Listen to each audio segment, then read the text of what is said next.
আসসালামু আলাইকুম। সবাই কেমন আছেন? আশা করি ভালো আছেন। আমিও ভালো আছি আলহামদুলিল্লাহ। আজকে আপনাদেরকে মোবাইল সার্ভিসিং এর আ একটি অসুবিধার কথা জানাবো। আর সেটি হচ্ছে আ ফানিতে মোবাইল ফুটলে কাস্টমার যখন নিয়ে আসে তখন আ কাজ করার পরে যে একটা সমস্যার সৃষ্টি হয় তা আজকে আপনাদেরকে অ্যা তুলে ধরবো। এখানে দেখুন আমি এখানে লিখে দিয়েছি পানিতে পড়া মোবাইল ওয়াশ করালে মোবাইল সচল হোক বা না হোক ওয়াশের টাকা সার্ভিস চার্জ কাস্টমার দিতে বাধ্য থাকিবেন। এই লেখাটা দেওয়ার কারণ হচ্ছে কাস্টমার পানিতে পড়লে কাস্টমার যখন মোবাইল নিয়ে আসে তখন বলে যে মোবাইলটা পানিতে পড়ছে একটু অল্প একটু পানি ঢুকছে একটু ওয়াশ করে দেন। এখন ওয়াশ করার পরে টেকনিশিয়ান যখন দেখে যে মোবাইলটার ডিসপ্লে নষ্ট হয়ে গেছে তখন যখন কাস্টমারকে বলে যে আপনার ফোনের ডিসপ্লেটা লাগাতে হবে।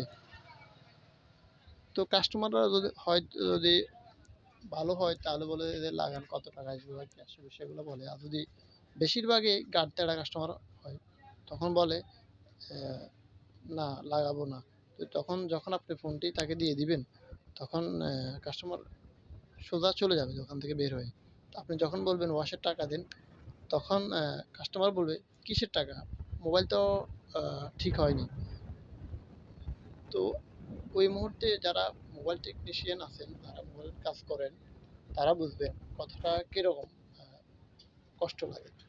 আপনি একটা ধরেন দাঁড়াই টাচ ফোন ওয়াশ করতে মিনিমাম ০.৫ ঘন্টার উপরে সময় লাগে। তো ০.৫ ঘন্টা আপনি এখানে সময় দিয়েছেন। এ কিন্তু কাস্টমার যখন বলে মোবাইল ঠিক হয় নাই, আসলে কাস্টমার তো বলে না যে মোবাইলটা ঠিক করে দেন। বলছিল ওয়াশ করতে। এখন ওয়াশ হচ্ছে পরিষ্কার করা। পানিতে পড়ছে, পানিগুলো পরিষ্কার করে দেওয়া এটাই।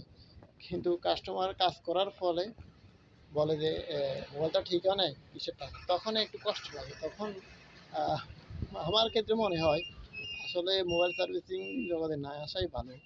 তবে বিষয়টা একটু প্যারা দেয় আরকি। তো যারা এই সমস্যায় পড়ছেন আশা করি কমেন্টে জানাবেন। আর এ থেকে পরিত্রাণের কিভাবে পরিত্রাণ পাওয়া যায় এ এর জন্য আমি এই লেখাটা এখানে লাগিয়ে দিছি।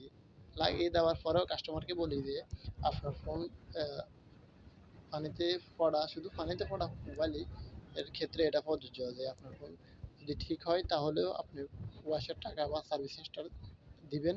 আর যদি ঠিক নাও হয় আপনি ওয়াশের টাকা দিবেন। তো এই বলে মূলত আমি কাস্টমার থেকে মোবাইলটা নিই এবং ওয়াশ করি। ওয়াশ করার পরে যদি আলহামদুলিল্লাহ ওকে হয় তাহলে তো ওকে কাস্টমারও খুশি, আমিও খুশি। আর যদি না হয় কাস্টমার হয়তো একটু মনে কষ্ট নেয় তারপরেও কিন্তু ওই যে একটা ফেরা কাস্টমার ওই ফেরাটা কিন্তু আর ওই ফেরার মুখোমুখি বা ওই প্রশ্নের মুখোমুখি হয় না যে ফোন তো ঠিক হয় নাই, কিসের টাকা? তো আশা করি আপনারাও এই পদ্ধতিতে সমাধান করার চেষ্টা করবেন বা কাস্টমারের সাথে অ্যা পানিতে পড়া মোবাইল ওয়াশ করার আগেই কথাবার্তা বলে নেবেন। তো ঠিক আছে ভালো থাকেন। ধন্যবাদ। চ্যানেলটি সাবস্ক্রাইব করে আমার পাশে থাকবেন যাতে এরকম আরো ভিডিও আপনাদের জন্য দিতে পারে। আল্লাহ হাফেজ, ভালো থাকেন।